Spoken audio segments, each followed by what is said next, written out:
Welcome to Sanatan Gyan.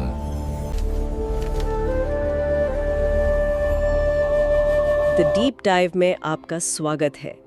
आज हमारे पास श्रीमद् भागवतम के चौथे स्कंद से राजा वेन की एक बहुत ही जानी पहचानी कथा है। अब हम सब जानते हैं कि कहानी क्या है। एक अहंकारी राजा, उसका अत्याचार और फिर उसका एक नाटकीय पतन। लेकिन आज हम सिर्फ कहानी सुनाने नहीं बैठे हैं, बल्कि उसके पीछे जो सत्ता, धर्म और विद्रोह के जटिल समीकरण हैं, उनको समझने की कोशिश करेंगे। बिल्कुल। ये कहानी एक सीधी साधी नैतिक कथा से कहीं ज्यादा गहरी है। ये तो शासन प्रणाली, नेतृत्व का जो मनोविज्ञान होता है और समाज में नैतिक अधिकार की क्या भूमिका है, उस पर एक केस स्टडी जैसी है। सही कहा। तो आज हमारा मिशन है ये जानना कि ये प्राचीन कहानी आज के लीडर्स और समाज के लिए एक चेतावनी और एक सबक क्यों बनी हुई है।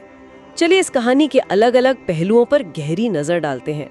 सबसे पहले तो ये समझते हैं कि वेन को राजा बनाया ही क्यों गया।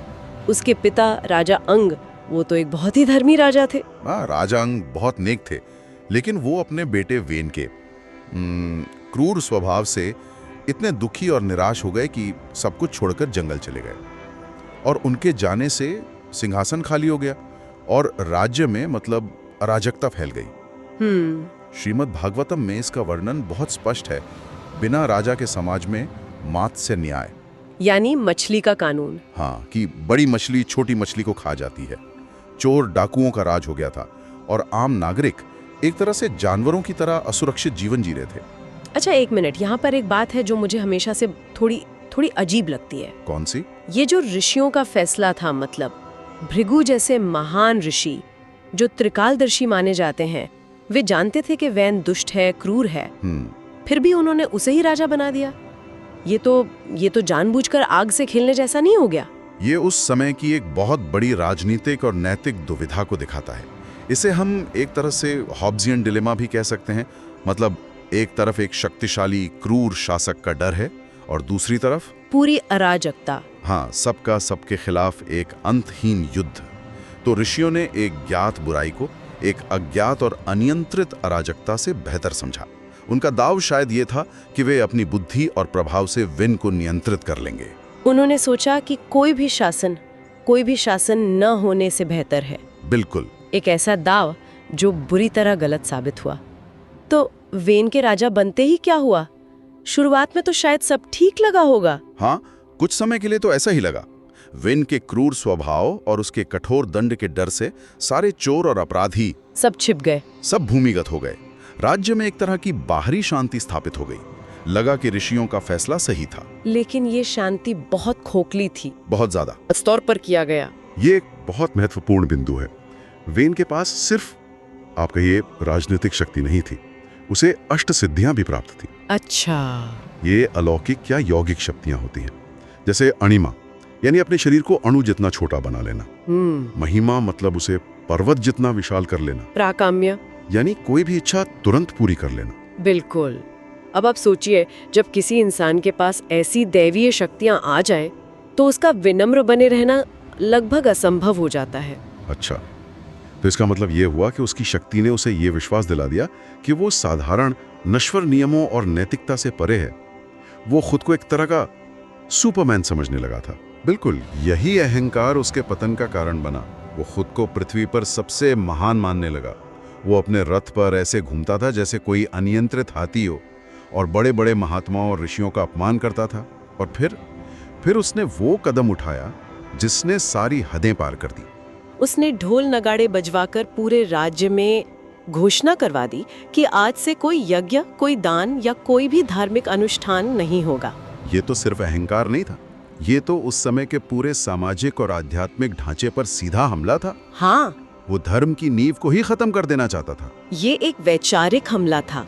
उसका तर्क था कि जब राजा ही सभी देवताओं का साकार रूप है, जब सारे देवता राजा के शरीर में ही निवास करते हैं, तो फिर अलग से किसी और की पूजा क्यों की जाए? अच्छा, ये उसका तर्क था। हाँ, उसने कहा यज्ञ, दान, पूजा सब कुछ सिर्फ मेरे लिए होना चाहिए।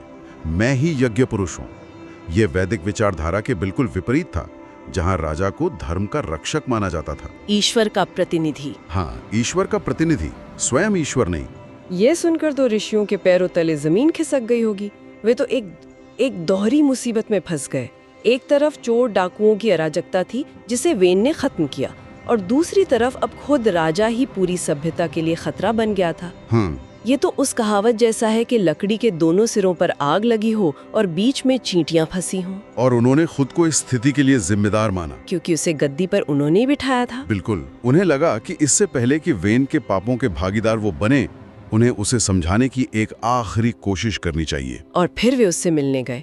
कहते हैं कि उन्होंने अपने क्रोध को छिपाकर बहुत ही विनम्र और मीठे शब्दों में उसे सलाह दी। जी। उन्होंने उसे समझाया कि धर्म का पालन करने से ही राजा की आयु, कीर्ति और शक्ति बढ़ती है, और यज्ञों को रोकने से देवताओं का अपमान होता है, जिससे राज्य का विनाश हो जाएगा। उन्होंने उसे राजधर्म की याद दिलाई। कहा कि राजा का कर्तव्य प्रजा की रक्षा करना है और ये सुनिश्चित करना है कि वे वर्णाश्रम धर्म का पालन करते हुए भगवान विष्णु की पूजा करें, क्योंकि जब भगवान प्रसन्न होते हैं तभी राज्य में समृद्धि आती है। एक बहुत ही तर्क संगत और विनम्र निवेदन था ये। हाँ, वाह। और इस विनम्र सलाह के जवाब में वेन का अहंकार देखिए। उसने ऋषियों का मजाक उड़ाते हुए कहा, तुम लोग कितने मूर्ख हो जो अधर्म को धर्म समझ रहे हो। तुम अपने पति यानी राजा, जो तुम्हारा भरण पोषण करता है, उसे छोड़कर किसी जार मतलब प्रेमी की पूजा कर रहे हो। ये तो अपमान की पराकाष्ठा है। भगवान की तुलना एक जार से करना। यहीं पर बात हद से ज्यादा बिगड़ गई। उसने अहंकार में भरकर कहा, विष्णु, ब्रह्मा, शिव, इंद्र, ये सब कौन है? ये सब देवता राजा के शरीर में रहते हैं।